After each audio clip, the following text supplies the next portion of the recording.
आवाज आपकी, खबर हमारी। आप देख रहे हैं न्यूज 24 उल्लासनगर। नया जोश नया विचार। दमदार उम्मीदवार राजू गोपला ने इस बार पैनल नंबर 19 से चुनावी मैदान में। लंबे समय से पुलिस की पकड़ से बचता फिर रहे कुख्यात आरोपी बाबू गायकवाड़ को हिल लाइन पुलिस ने आखिरकार गायकवाड़ पाड़ा क्षेत्र में दबिश देकर गिरफ्तार कर लिया। 18 अप्रैल 2025 को कैंप 5 में प्रेम ननावरे और भावेश भोईर पर हुए हमले के मामले में वह मुख्य आरोपी था।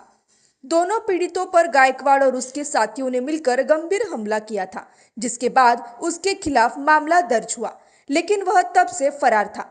वरिष्ठ पुलिस निरीक्षक संदीप शिवले के मार्गदर्शन में पुलिस टीम ने गुप्त जानकारी के आधार पर कार्रवाई करते हुए उसे पकड़ा। डीसीपी सचिन गोरे के अनुसार गायकवाड़ पर 20 से अधिक गंभीर मामले दर्ज है और वह एमपीडीए कार्रवाई में भी वंचित था। कोर्ट ने उसे पुलिस हिरासत में भेज दिया है।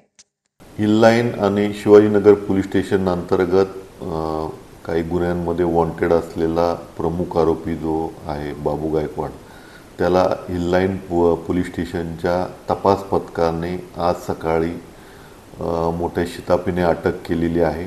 यामध्ये गुप्त बातमीद्वार, तांत्रिक विश्लेषण आणि याच्या अनुषंगाने आपण त्याला त्याच्यापर्यंत पोहोचण्यात आम्हाला यश आलेलं आहे।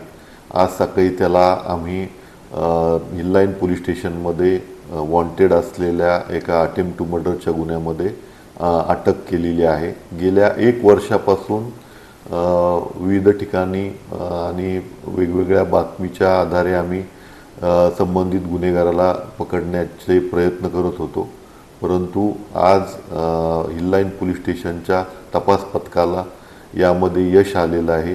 आज रोजी माननीय न्यायालयासमोर त्याला आम्ही हजर करून पुढील पोलीस कस्टडी घेत आहोत।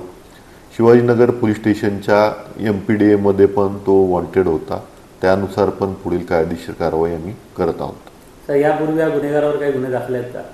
यापूर्वी वेगवेगळ्या पोलीस स्टेशन अंतर्गत त्याच्यावरती 16 गुन्हे दाखल आहेत आणि त्यापैकी एका गुन्ह्यात तो वॉन्टेड होता आणि एमपीडीए मध्ये पण तो वॉन्टेड होता।